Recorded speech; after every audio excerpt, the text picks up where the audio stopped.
Your turn, Yogi boy. What is up, guys? This is AlintheaYoh coming here today with a top 5 favourite cards that are coming out in the Invasion's Vengeance set. So without further ado, we'll go straight into it. So coming in at number 5, we have Subterra Nemesis Archer. So starting us off, we have a really powerful card. It is one of the brand new Subterra cards for the TCG exclusive archetype, and it is absolutely amazing. Effect comparable to Erin, being able to bounce a face down monster straight into the deck.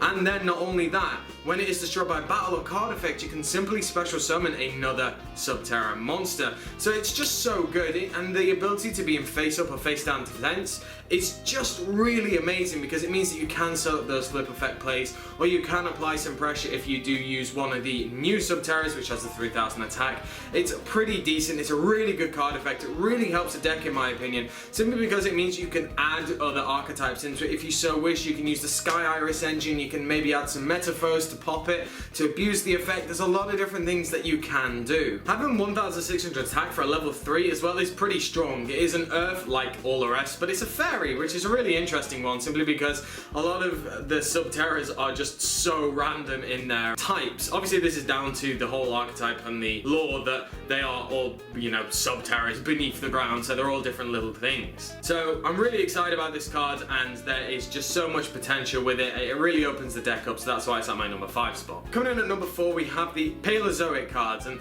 I kind of would talk about the whole archetype, but the main one is Dynamiscus. So Dynamiscus is just one of the best cards for the deck. So the Paleozoic archetype is a really interesting one for me. It's a really interesting archetype for me. I really liked the idea of it when it came out, but it felt so lackluster because obviously there weren't all the completed pieces there. So I waited a bit, and now obviously it's all released, so it's really great. So it's just a great card because it banishes any card on the field, a face-up card, so that's really good. And not only that, you're fueling your graveyard as well by discarding a card, so you could discard another Paleozoic trap as well, and then it just sets up your play for more of the trap cards and the summonings. Obviously they are all unaffected by monster effects when they are summoned that way, which is really decent in my opinion. And you might say, well, they get banished when they leave the field. Well, that's because you will chain it in the ways that you're not going to let them die to your opponents like back row or battle, so that then you can overlay them and then they will go to the graveyard, because it's technically not leaving the field if it is an exec material. That's why it's at number 4, really hyped for this archetype. So coming in at number 3, we have Dimensional Barrier, one of the most excitable and hyped floodgate trap cards that we've had for a while. So Dimensional Barrier, as you can hear, is an absolutely incredible card, just because it can lock your opponent completely out of any plays that they want to do, and it's just really good. I don't think there's any excuse for people not to really want to run this card, apart from possibly the price tag, considering it is a secret rare.